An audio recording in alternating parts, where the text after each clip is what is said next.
안녕하세요. 밤과 음악 사이의 임성훈입니다. 안녕하세요. 장윤정입니다. 네. 자, 오늘 이 밤과 음악 사이의 이 시간에는요. 네. 아주 저희가 좀 특별한 시간을 마련했습니다. 이번 주는 스페셜로 네. 계속해서 두 번에, 그러니까 2회에 걸쳐서 아주 특별한 분을 모시고 이 시간을 꾸며드리겠는데, 제가 너무나 특별 막 이렇게 너무 특별을 강조했나요? 아니에요. 이분을 소개할 때 이 네. 특별이란 단어를 빼놓을 수가 없죠. 그래서 정말 그래요. 특별한 분이신데 예. 아마 이분이 그 비공인 세계 기록도 갖고 계실 겁니다. 그 얘기 이제 얘기 중에 나올 거예요. 네. 그럼요. 그 아마 세계에서 이런 기록을 갖고 계신 분도 이분 한 분이실 거예요. 맞습니다. 네. 네. 제가 좀 소개가 너무 길었죠. 빨리 소개를 해드리겠습니다. 자, 그러면은 오늘의 주인공을 제가 힘찬 목소리로 소개를 해드리겠습니다. 그럴까요? 네. 여러분 따뜻한 박수로 맞이해 주십시오. 자, 우리 영화계 대명사 신성일 씨 모셨습니다. 어서 오십시오.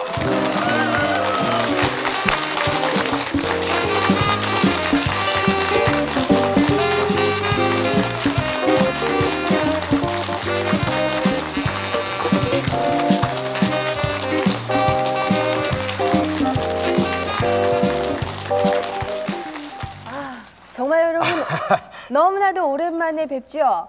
네. TV 화면에서는 정말 오랜만에 하니까 생각이 되는데 다시 한번 여러분 네. 힘찬 박수로 좀 환영해 주십시오.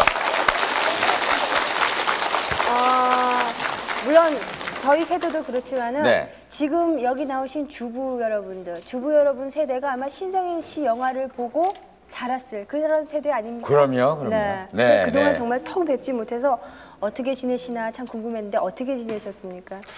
그건 한 1년 가까이 이제 네. 뭐 네. 신문지상의 인터뷰도 하지 않고 네. 예. 그 방송 라디오 쪽으로 전부 의도적으로 거부를 하고 하지 않았습니다. 예. 이것은 저희 주변에 있는 여러분들이 뭐 여러 가지로 어려움도 많이 겪고 있는 분들도 있고 또 문민 시대가 와서 또 새로운 시대를 맞이하다 보니까 또 마음의 정리도 해야 되겠고 네. 그리고 또 저는 지난달에 지난달에 미국 가서 한 달 동안에 신상옥 감독이 지혜작 감독한 그 증발이라는 영화를 LA를 중심으로 해서 한 달 동안 촬영하다 왔습니다. 지금 그러면 아직도 촬영 중이세요? 촬영 다 끝났습니다. 이제 촬영 끝났 미국에서 촬영 다 끝냈습니다. 그리고 또 제가 잘 아는 어느 이제 프로덕션에서 앞으로는 우리 텔레비의 그 드라마도 외주 제작을 많이 네. 하게 되지 않습니까? 네. 그리고 외주 제작을 하는 그 여자의 남자 그것도 출연을 끝내고 그리고 또 이제 새롭게 또 개편도 되고 했다고 그래서 네. 우리 밤과 음악 사이. 예. 그리고 또 내년 봄에 되면 또 제가 제작한 작품도 소개 드릴 때가 된 것 같고 해서 인사드릴 겸해서 나왔습니다. 반갑습니다. 예. 저 신성일 씨 하면은 우리 한국 영화 황금기의 그야말로 주역이셨고 네. 또 다시 말씀드리지만은 청춘 영화의 대명사이신 분입니다. 정말 그 한국 우리 청춘 영화의 산 증인이기도 한데 네. 뭘 또 들고 오시네요, 이성식 씨가. 제가 또 안 들을 수가 네, 없어요. 어서 오세요. 이 사진을 가져왔는데요. 네. 사진을 쓰실 적에 이 사진들이 너무 참 네. 이야, 이게 참 한번 사진- 볼까요? 어떤 사진입니까? 이야 네. 정말 근데 지금 저 오늘 저 나오신 우리 신성일 씨 얼굴하고 지금이 젊었을 때 사진하고 달라진 게 있습니까? 똑같죠? 네. 근데 똑같다는 건 좀 그렇다. 그래도 달라진 모습 별로 없죠? 예. 저 실제로 이렇게 보시기에 어떻습니까? 본인이 보시기에는 차이가 없으시죠? 이 젊었을 때 모습하고. 그 얼굴 모습은 아무래도 이제 주름도 생기고 또 저도 이제 뭐 명실공히 할아버지 입장이 됐으니까 할아버지 모습이죠. 하지만은 여러분들이 이제 좋게 얘기해 주셔서 뭐 그렇습니다만 저는 사실 건강합니다. 또 건강을 유지하기 위해서 나름대로 식이요법 내지는 그 운동을 저도 아주 철저하게 운동을 과학적으로는 사실 하고 있습니다. 우리 후배들은 저 임승원 그 진행자도 뭐 자기 몸 관리를 참 잘하고 있는 우리 연예인 중에 한 사람이라고 생각해서 네. 나도 참 사랑하는 후배 중에 한 사람이죠. 그래서 자기 몸 관리 그 철저하게 하는 사람이 사실 보면 이 세상에 잘 사는 사람이죠. 네. 뭘 다른 것 가진 것보다도 우리 윤정양도 이렇게 건강하니까 또 여기 전공도 사실 보면 우리 막내딸이 그 학교에 같이 다녔거든요. 여기는 뭐 한국 무용을 하고 저희 딸은 그 발레를 했습니다마는 다 같이 이렇게 건강한 사람들이 잘 사는 것입니다. 그래서 저는 뭐 철저히 운동을 아직까지도 열심히 하고 있습니다. 아니 우리 이정식 씨랑 방송 전에 우리가 합의한 게 있거든요. 뭔데요, 또? 아니 두 분이 운동을 너무 이제 하셨던 분이라는 걸 얘기 들어서 두 분께 팔씨름 대회를 시키면 어떨까? 부탁을 드리면 짰죠? 어떨까? 이정식 씨와 저하고 몰래 짰는데 어떡할까? 지금 이착되면 아니, 솔직히 이건 안 될 것 제가 같아요. 이런 게 있어요. 뭐 후배이기도 하지만 우리 저 신동현 선배님하고 저하고는 체급이 달라요. 운동이라는 게 다 체급이 저는 있는데. 75kg거든요. 75kg, 75cm. 네. 175cm, 75kg. 허리가 34인치라 그러면 체기 괜찮은 편이에요. 아, 네, 그럼. 근데 허리가 인정- 문제죠. 네. 허리가 한 38 되면 곤란하지만 네. 저는 33, 34거든요. 그러니 얼마나 이 몸이 지금 몸도 좋으시고 저보다 체중도 많이 나가시고. 임성훈 씨가 체중이 아, 됐어요, 50kg가 안 됐어요. 되죠. 그 대신에 50kg 나보다도 도- 나이가 굉장히 어리잖아요. 예, 그래요. 우리 한번 박수로 부탁을 드리겠습니다. 나이가 뭐 시작. 벌써 틀린데 벌써. 우와.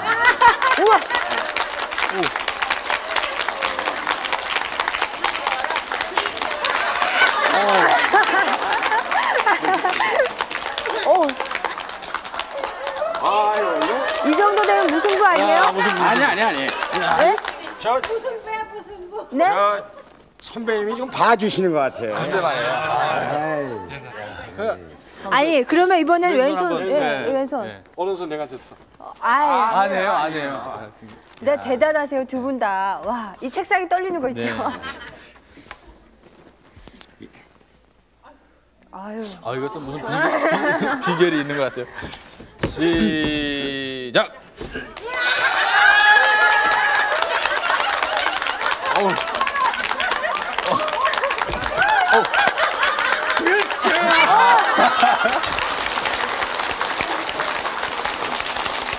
와. 근데 임성훈 씨 어떠세요? 신성희 씨와 함께 팔씨름을 해보니까. 아니 제가 사실 느낀 대로 말씀을 드리자면은 네. 저 신선배님 몇 계시지만 이제 우스갯소리로 80몇 킬로 되는 사람하고 팔씨름에서도 제가 양쪽 팔을 이긴 적이 있었거든요. 운동한 사람을. 근데 어유 뭐 딱 잡았는데 벌써 선배님이 이게 뿌리가 딱 뺏긴 것 같아요. 그리고 다시 한번 말씀드리지만 후배를 사랑하는 마음에서 많이 양보를 하시더라고요. 여러분 다시 한번 정말 저는 오른손잡이지만은 팔씨름 제가 왼손 더 잘합니다. 진짜 잘해요. 그래서 아까 내가 숨기고 말은 안 했는데 네. 확실히 왼손 더 센데. 예. 저희는 정말 오늘 네. 너무나도 좋은 구경한 거 있죠? 근데 워낙 이렇게 건강하시고 체력이 좋으시니까 예전에 그 청춘 영화에서 왜 막 활극을 보여주셨던 그런 모습이 너무 잘 어울리시는 것 같아요. 네. 그래서 항상 보면은 뒷골목에서 의리를 지키는 그런 어떤 건달이면서도 낭만도 있고 의리도 있는 매너도 있고 그러는데 여러분 맨발의 청춘이라는 영화 보시진 않았어도 또 다 아시죠? 봤어요. 보신 분도 계세요.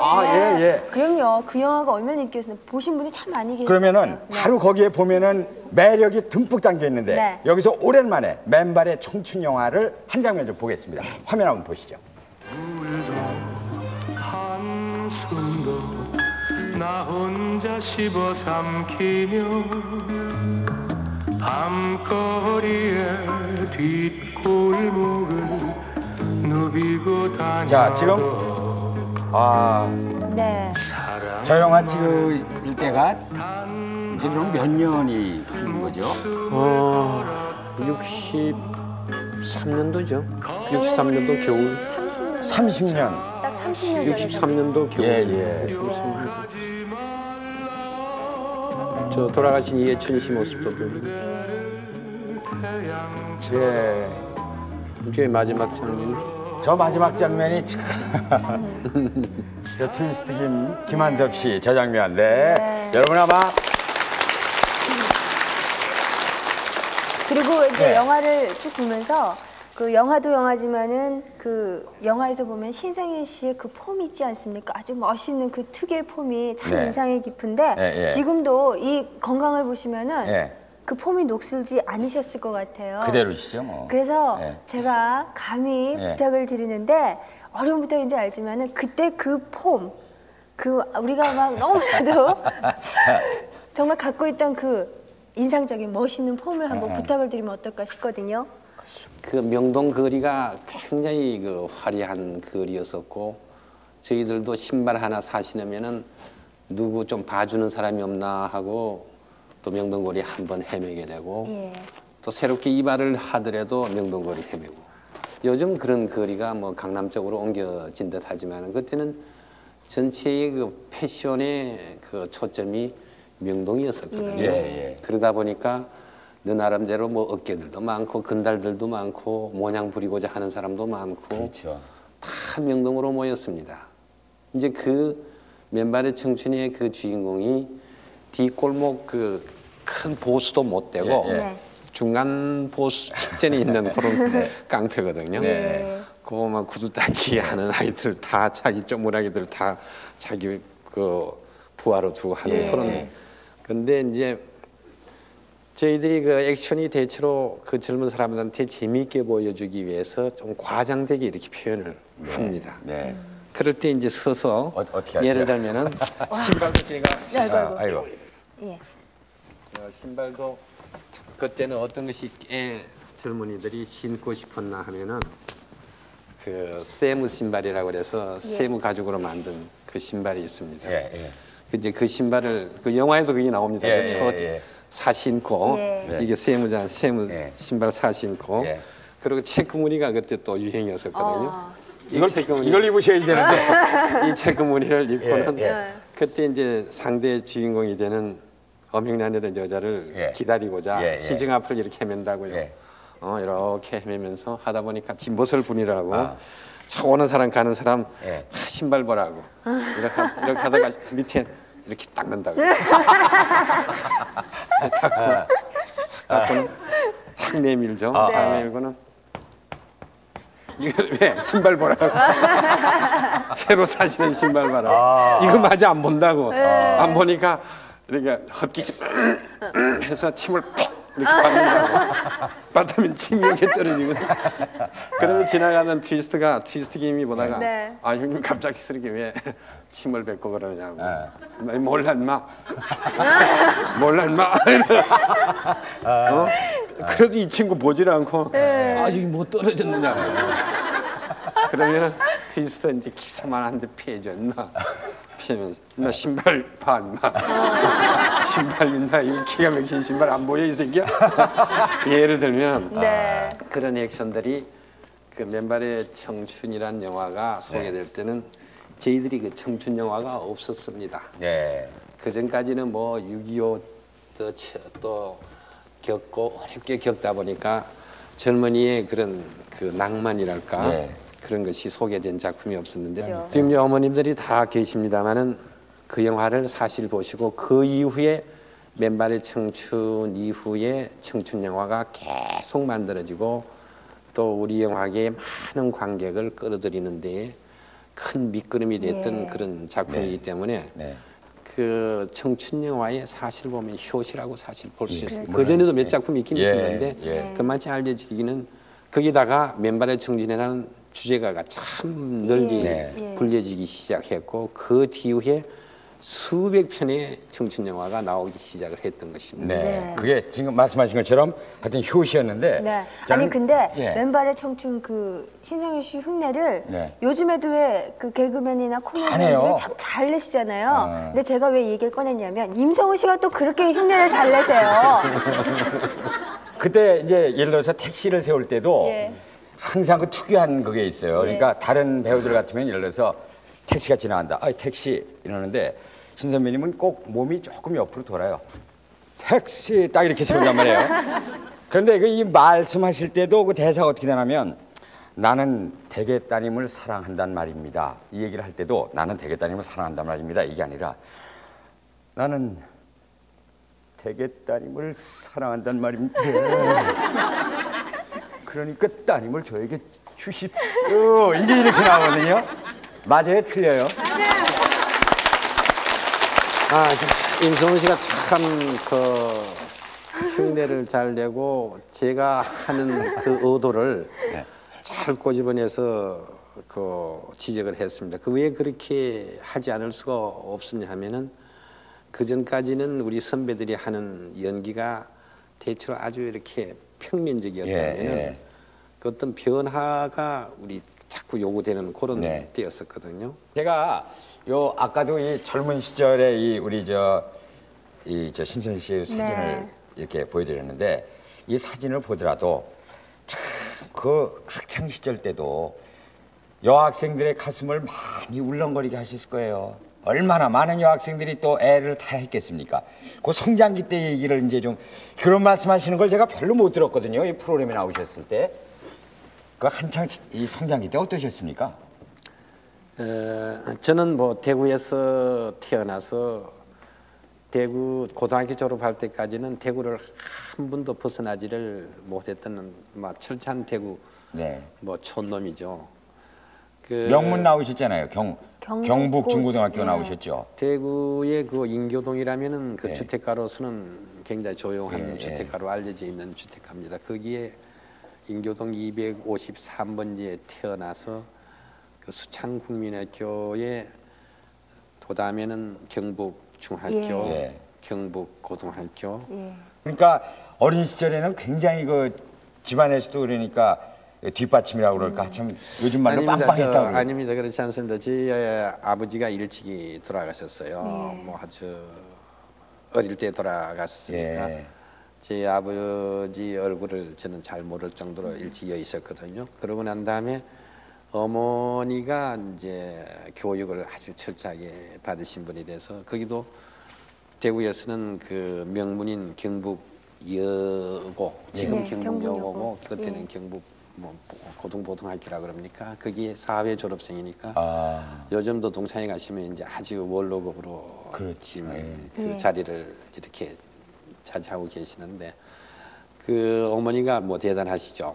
그 교육도 철저히 받으시고 그래서 저희 뒷바라지를 철저히 해주셨습니다. 그리고 저도 국민학교 4학년 때 크던 키가 지금까지도 그 평균을 유지해 왔습니다. 그래서 그 저희들은 대구에서 공부할 때는 키 큰 순서로 1, 2, 3, 4 이렇게 나 요즘은 작은 순서로 이렇게 한다고 얘기를 들었습니다만 그때는 제가 3번 내지 4번을 꼭 졸업할 때까지 그랬으니 고등학교 졸업할 때 그랬으니까 작은 키는 아니었었죠. 1m 75cm, 지금 정확히 75cm입니다.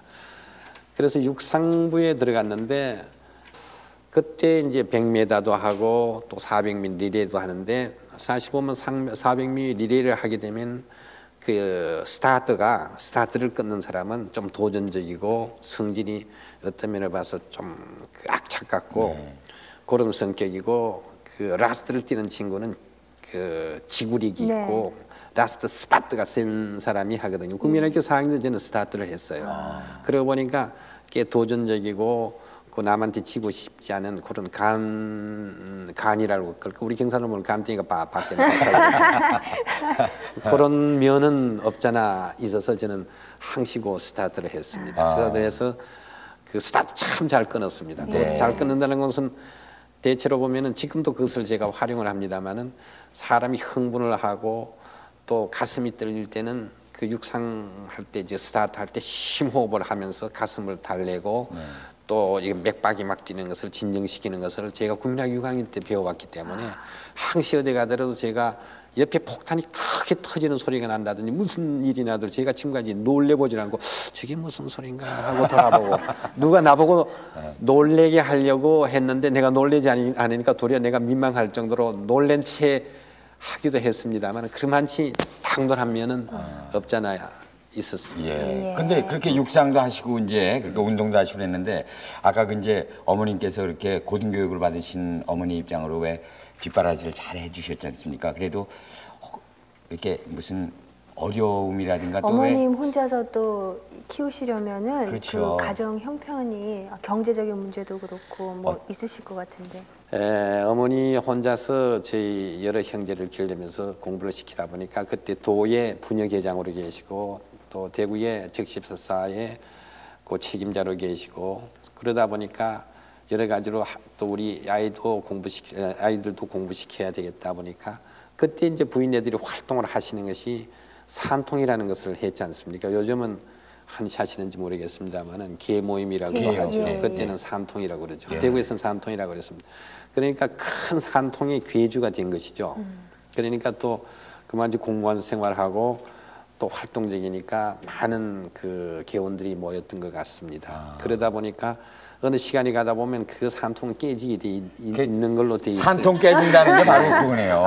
근데 그 어느 시간이 되니까 이제 그 개원들이 또 어려움이 있고 하다 보니까 그 청구스님이라는 도매상을 또 접수를 하게 되고 또 약방도 접수를 하는데 사람을 모자라니까 제가 고등학교 1학년 때 청구스님에 가서 일도 보고 공부를 하고 그때만 하더라도 저희 집안은 그럭저럭 아주 뭐 공부하는데 불편한 거 없이 또 그렇게 됐는데 고등학교 2학년 올라오자마자 하루아침에 그때 영남일보라고 있습니다. 대구에서 유명한 영남일보가 있는데 사회면에 보니까 과부 산통 괴주 야간 도주 어머. 뭐 그런 큰 그 제목으로 있는데 보니까 김연주 그 제 어머니 저런. 그걸 하루아침에 보니까 뭐 어머니는 산통 그 괴주로서 뭐 산통 깨지고 난 다음에 야간 도주 해버렸다 이런 신문을 저는 그만 읽게 됐습니다. 읽게 되니까 어린 마음에 온 대구 시민이 다 나를 보는 듯이 그런 기분이 들더라고요. 이제 그런 엄청난 충격을 제가 받았죠. 지금 고2 올라가실 때 그런 고2 그런 올라갈 때 일을 그랬죠. 겪으셨기 때문에 또 그때는 사춘기이지 않습니까? 그래서 더 많이 힘드시지 않았나 엄청났죠. 생각이 그래서 그 또 하나의 더 충격은 어떻게 됐냐면 하루는 자고 있는데 그 빚쟁이들이 몰려왔더라. 빚쟁이 중에도 보면 아주 성격이 난폭한 한 사람이 있더라고요. 나를 자는데 일으키더니 그냥 무조건 두들겨 패고 얻어맞아서 그대로 그냥 목덜미를 끌려가지고 그 도청 인교동에서 도청까지 가고 얼마 한 700m 되나요? 거기까지 끌려가서 여러 사람들이 출근하는데 저 얼마나 거기서 수문을 당했는지 모릅니다. 이제 그러고 난 다음에 나는 대구를 떠나야겠다 이렇게 생각을 하고는 그 밤중에 책방을 몰래 들어갔죠. 들어가서 그 당시에 책방이 참 잘 팔리던 책이 있었습니다. 요즘은 워낙 뭐 인쇄도 잘 돼 있고 그 뭐 인쇄 용지도 참 좋았습니다만 그때 저희 학생들은 콘사이트를 가져도 아주 형편없는 콘사이트를 갖고 있었습니다. 인쇄도 별로 좋지 않고 종이도 좋지 않았는데 그 당시에 저희들 책방 할 때는 민중서관에서 나온 인디아지로 만든 콘사이트가 그 보배로운 책이었었습니다. 아주 얇은 그 종이에다가 아주 처음 인디아지라고 제가 기억이 합니다만은 그 책은 현찰이거든요. 그 책하고 또 대학교에서는 그 여러 가지의 그 전문 서적하고 제가 책방을 좀 돌봤기 때문에 제가 현찰화되는 것을 제가 잘 알고 있습니다. 그거 하고 또 그다음 정비석 씨의 자유부인이 막 불티나게 잘 팔렸었습니다. 그 책하고 한 반 구루마 정도 리아가에 한 이렇게 싸가지고는 밤중에 그것을 완전히 그 정리를 해서 그 다나오롯이라고 뭐냐면은 그 서랍 정리라고 그러죠. 다나오롯이라 그건 뭐 어른들이 얘기하니까 그 일본 말인 걸 제가 압니다만은 제가 그걸 책방 다나오롯이를 했죠. 밤중에 해가지고 그걸 가져갈 때를 어디로 가져갔냐면은 저희 친구 중에 참 잘 살았던 친구가 있었는데 현재 김지미 씨 남편 되는 그 이종구 박사 그 집안이 참 대구에서는 명문이고 잘 사는 그 병원이었습니다. 그 아버님도 아직 살아 계십니다. 마흔이 가까우죠. 제가 아버님 그러죠. 친구 그 이종구 박사의 그 동생들은 이봉구라는 친구가 저하고는 굉장히 친한 친구였고 제가 볼 때는 그 집이 제일 잘 살아서 밤중에 여기 찾아갔죠. 새벽에. 나 이제 책을 가지고 좀 사달라. 이건 바로 현찰화되는 것이다. 그랬더니 그 집에서 그걸 사주더라고요. 그래서 그 돈을 나는 갖고는 이제 졸업할 때까지는 쓸 수 있는 돈이다. 네네. 이렇게 생각하고는 그 다음에 내가 대학까지 가서 내 동생하고 공부할 수 있는 돈을 마련해야겠다 싶어서 약방에 또 들어갔죠. 아니, 약방에도 약국은 왜 가세요? 그것도 약방에도 저희들 갖고 있던 약방이 있어요. 그것도 이제 빚으로 넘겨줘야 되니까 밤중에 그것도 또 그 정리를 해야 되거든요. 박스에 하나를 다 차곡차곡 다 채워넣었죠. 차곡차곡 채워넣으면서 제가 어림짐작으로 내 동생하고 서울에 올라가서 대학 졸업할 때까지도 이놈은 재산이 될 것이다. 이런 생각하고는 다 집어넣어 놓고는 그 미군 부대에서 나오는 그 붕대가 아주 돌덩어리 같습니다. 이 붕대를 한 10개를 풀어가지고 그걸 다 동여매했어요. 동여매니까 야구공 같이, 축구공 같이 동그랗게 되더라고요. 큰 그 눈덩이 같이 되더라고요. 네네.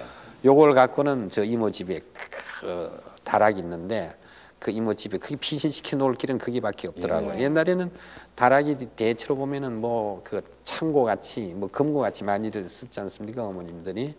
거기다 깊이 오면 저 이모한테 그랬죠. 한 분이 계셨거든요. 이모가 이거는 내 재산이니까 잘 맡아주십시오 하고 깊이 넣어뒀죠. 정말 재산이죠. 재산이죠. 이제 그걸 믿고 저는 이제 공부를 시작을 했죠. 그래서 시작을 하다가 1년이 그럭저럭 이제 책 판 거 가지고 내 동생하고 2학년을 지났습니다. 그러고 고등학교 3학년 올라올 때 이제는 입시 준비에 들어가야 되지 않습니까? 이러다 보니까 또 책도 사야겠고 참고서도 사야 되고 뭐 이래서 돈이 어느 정도 좀 부족하더라고요. 누구한테 뭐 손 내밀 수 있는 그런 형편도 못 되고 하니까 이제 약을 팔아서 돈을 써야 되겠다 하고 다락에 제가 올라갔죠. 다락에 올라가서 보니까 이렇게 다락은 원래 보면은 그 집이 그렇게 높지도 못하다고요. 천장이 아주 거기가 좁다고요. 공간이 뭐 좁죠. 다락방이라는 게 그러지 않습니까? 그래서 기다시피 갔더니 그 아주 곱게 내 쌓아놓은 그 보따리가 나로서는 뭐 보석 보따리 아닙니까? 보석함이 보석 보따리지. 붕대가 다 풀려 있더라고요. 어머. 그래서 저희 직감으로는 이거 누가 손을 댔구나 이런 생각에서 손을 감히 그걸 만질 힘이 없더라고. 열기가 이제 무섭죠 오히려 그럴 때는.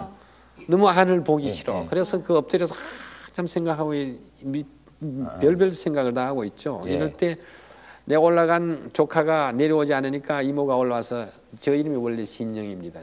신영아 왜 그래? 일어나 그러는 자꾸 깨우더라고. 그런데 저는 뭐 자는지 뭐 무슨 생각이 잠겨 있는지 그러니까 엎드려 정신이 있었죠. 나으신 거죠 뭐. 그래서 이모가 올라와서 이렇게 그걸 보더니만 이 일 때문에 얘가 정신을 아주 그냥 놓아 있구나 이렇게 생각하시고는 그냥 내려가시더라고. 그래서 확인을 해야겠다고 열어보니까 아무것도 없어요. 꽉 찼던 그 약이. 아무것도 없어요. 아니 그러면 그 약을 누가 가지고? 그래서 막 얘기를 뭐 간단히 줄이겠습니다만 제 사촌 형이 있었는데 그 형이 그렇게 놀기를 좋아하는 형이 하나 있었습니다. 그때는 대학교 1학년으로 다니시고. 그런데 이제 그분이 소행이시죠. 그 일 때문에 못 하시게 된 거 사실 아니에요? 못했습니다. 그러고는 뭐 동구하러 다니랴, 빚쟁이에 쫓겨 다니랴, 뭐 이모 집이 그렇게 넉넉한 편이 못 되고 그때부터 저는 학업이 성적이 사실 보면 떨어지기 시작해서 경북고등학교에 우리가 졸업할 때 85점 이상은 다 서울 법대, 의대, 공대 가게끔 이렇게 서로 약속이 돼 있었죠. 저희 뭐 가까운 친구들이 다 서울 의대, 공대, 법대로 다 갔습니다만은 저는 겨우 그냥 83점 평균 점수 얻어가지고 서울 상대에 이 파원서를 갖고는 사실 대구를 떠버렸죠.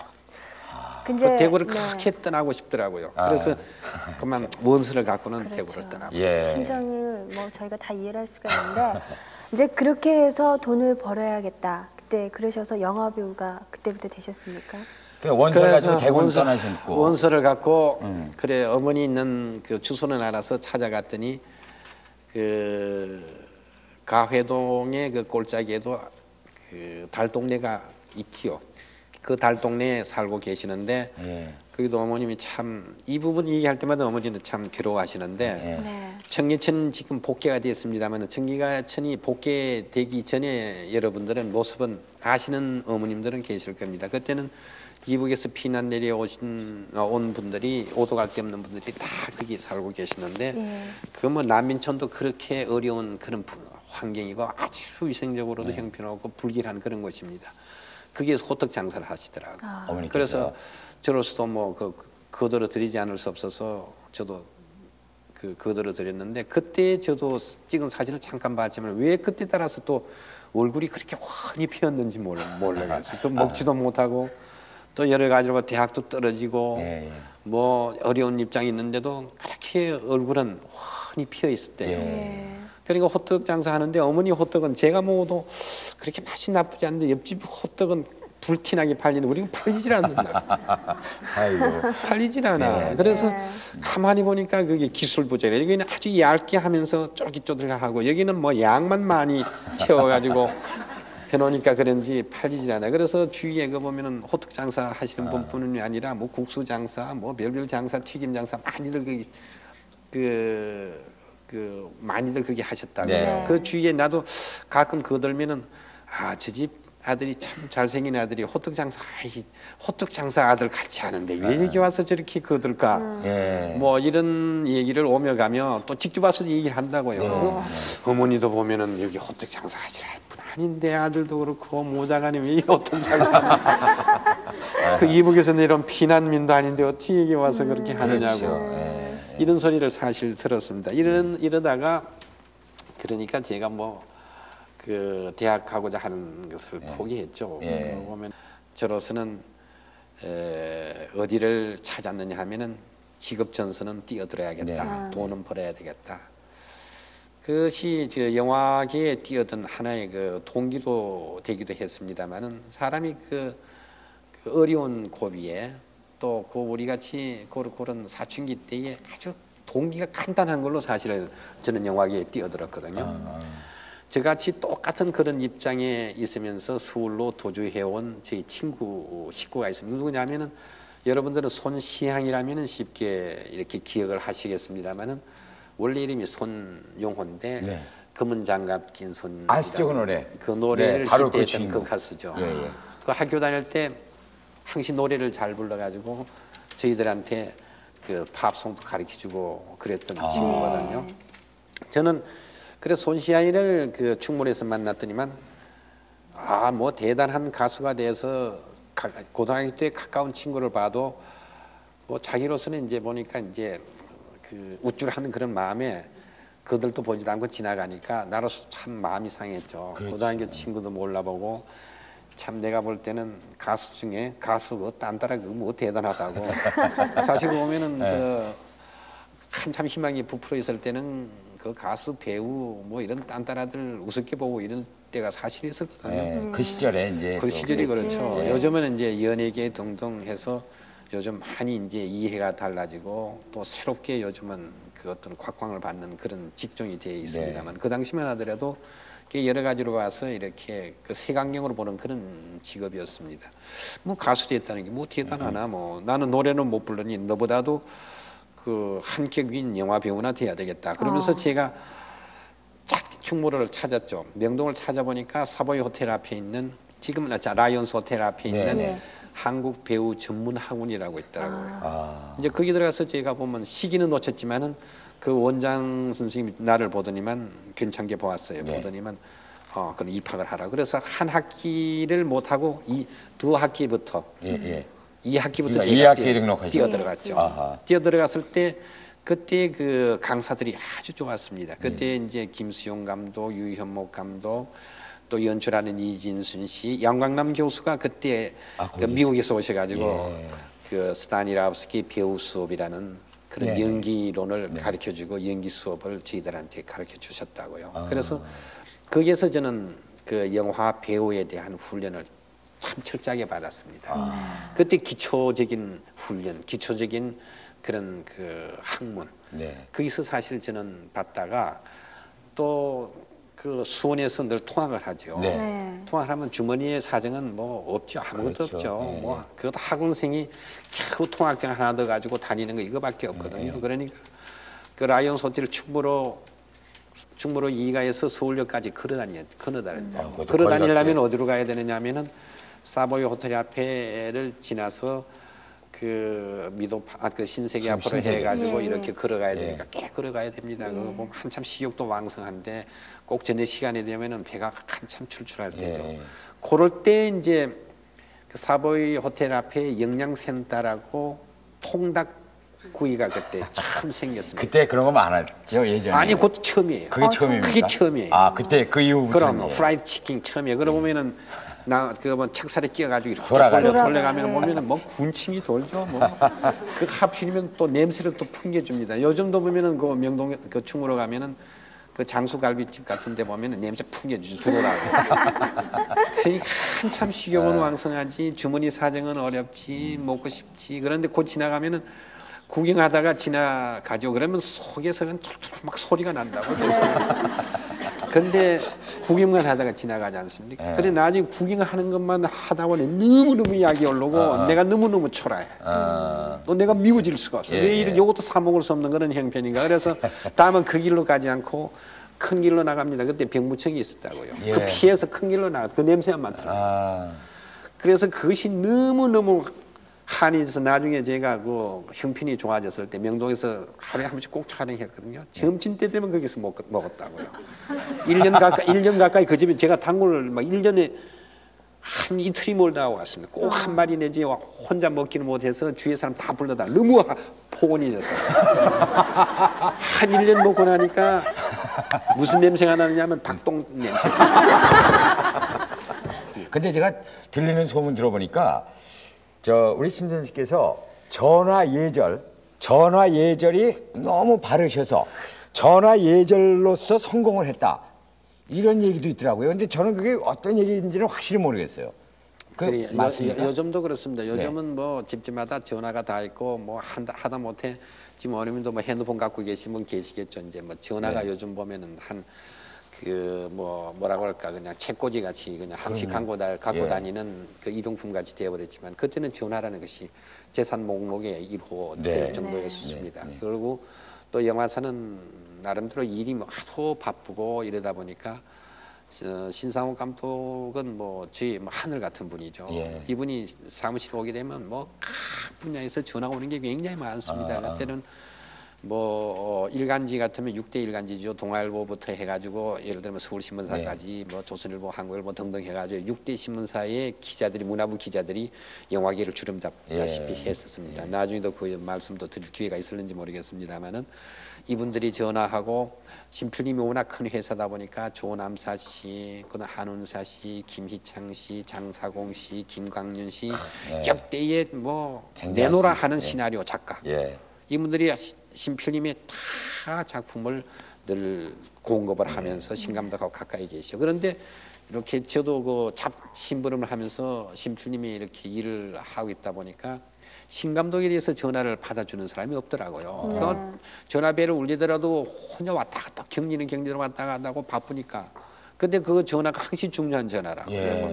그래 제가 한번 받아보면은 신필님입니다 하면은 저쪽에서는 그 신감독 받고 대체로 보면은 요즘도 그렇습니다만은 자기 이름을 잘 안 된다고요. 신감독 받고 이런다고요. 그런 저는 하늘 같은 분을 갑자기 바꾸라고 그러니까 그 상대방의 신분을 알아야 되지 않습니까? 그때 저는 그럼 미안하지만 그 전화 거시는 누구십니까? 나 조남사야 그런다고요. 조남사 선생은 목소리는 요거로구나. 그 다음에는 꼭 그 다음에 누구 바꿔 그러면 누구십니까? 한운사야. 한우산 선생은 이 목소리구나. 이러다 보니까 저는 자꾸 기억하게 되죠. 김소원 선생부터 그다음 김진규 선생부터 다 알게 돼. 그러면은 그러면 여신 감독 바꿔. 그러면은 조 선생님이시죠. 그러면은 목소리를 알아주니까 상대에서는 새롭게 생각하죠. 영화사에 자기 목소리를 알아주고 전화를 그렇게 받는 것은 사실 요즘도 전화 받는 예절에 대해서 뭐 얘기를 하는 경우가 많습니다. 저는 그것을 잘 활용을 했죠. 그러면 그쪽에 놀려는 누구야 전화 받는 사람 누구야?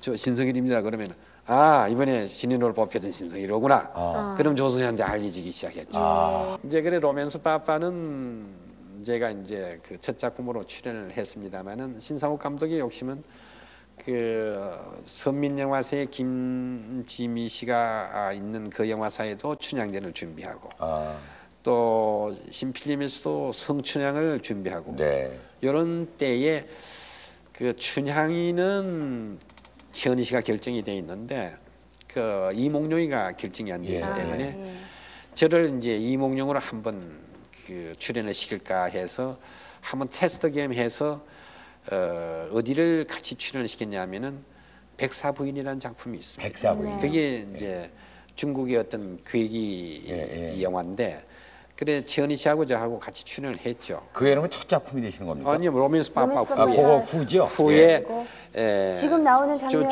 저것은 로맨스 파파에 이제 온 가족이 모여 이건 있는 로맨스 것이죠. 저기 보면은 이 스틸은 제가 아주 귀히 갖고 있는 하는 스틸인데 네. 뭐 역대 어느 영화에 저렇게 기라성 같은 배우가 한 가족으로 출연하면서 한 프레임 속에 저래 찍혀 있는 스틸은 없습니다. 정말 그렇지. 지금 보면은 우리 화면을 볼 때 오른쪽 김성호 선생, 네네. 그 다음에 그 옆에 주정여 씨, 네. 그 옆에 우리 엄앵란, 예. 네. 그 가운데 분이 김진규 씨, 도건봉 씨, 네. 남궁원 씨, 그다음에 또 이제 신성일, 최원희 씨. 야, 정말 뭐. 그 여기에 보이지 않는 분 중에서 이제 주선태 씨, 김석훈 씨, 이비나 씨, 김희갑 씨 이러니까 뭐 그 한 12분의 쟁쟁한 그 속에 제가 뛰어들었으니 네. 저는 뭐 몸둘 바를 모르는 속에서 연기를 네. 했습니다. 그게 내 고등학교 학생으로 나오면서 레슬링 선수로 나갔었죠. 네, 네.